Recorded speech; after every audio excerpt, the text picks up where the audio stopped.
Hey there viewers, thank you for tuning into Supermariodiagnostics once again. Today we have my personal vehicle as promised. We're going to add a key, and it is a 2012 Acura TSX with a 2.4 liter engine. This is what I've been using this whole time. It's a valet key. I got sick and tired of not having any buttons, so finally decided to buy me a little aftermarket key.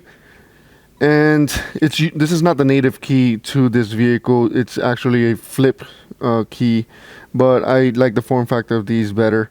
And make sure you cut them prior to doing the programming, otherwise you may have to find an alternate method, but I would highly suggest you cut them first before trying to program them. So let's get right into it. We're going to go into IMO using our Autel IM608. We're going to automatically detect our VIN and jump right into it.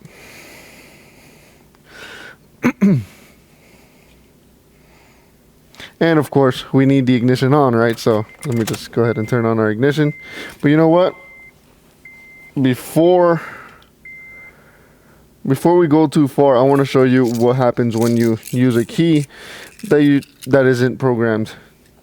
Sure, most of you will know. Those of you who subscribe to my channel you're usually technicians, not really, the general public. But the general public should know that it's not just cutting keys anymore. You got to program the thing too. So that's one thing to keep in mind.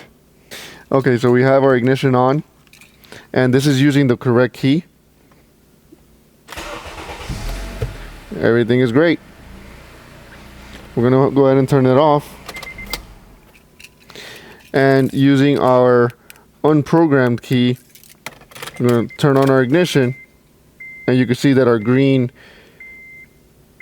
blinking light is on. That's a key with a transponder in it, and you will have a crank no start, which is likely cutting off injector pulse. But just wanted to show you that real quick. Alright, so let's go right back into the IMO stuff. We're going to automatically detect our VIN number.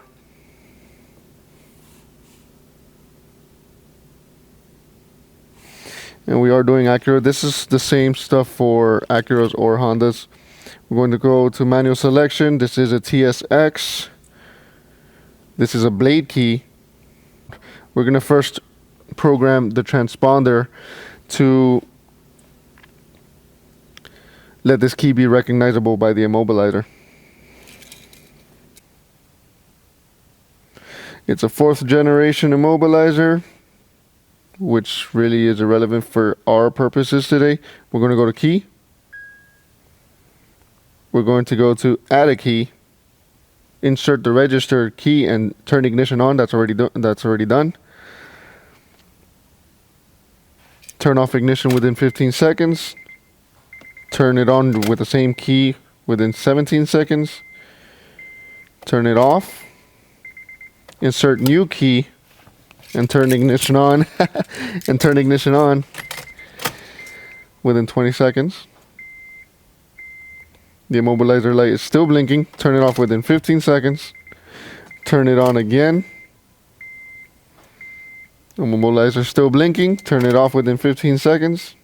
Turn ignition on, and immobilizer is no longer blinking. And there you go. It's asking us if the immobilizer light went out. Press yes. Turn off ignition within 15 seconds. Turn on ignition. Current number of keys, 2. So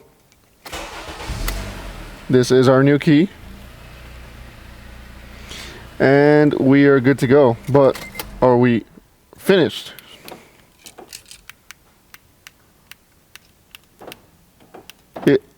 It unlocks, but it doesn't lock.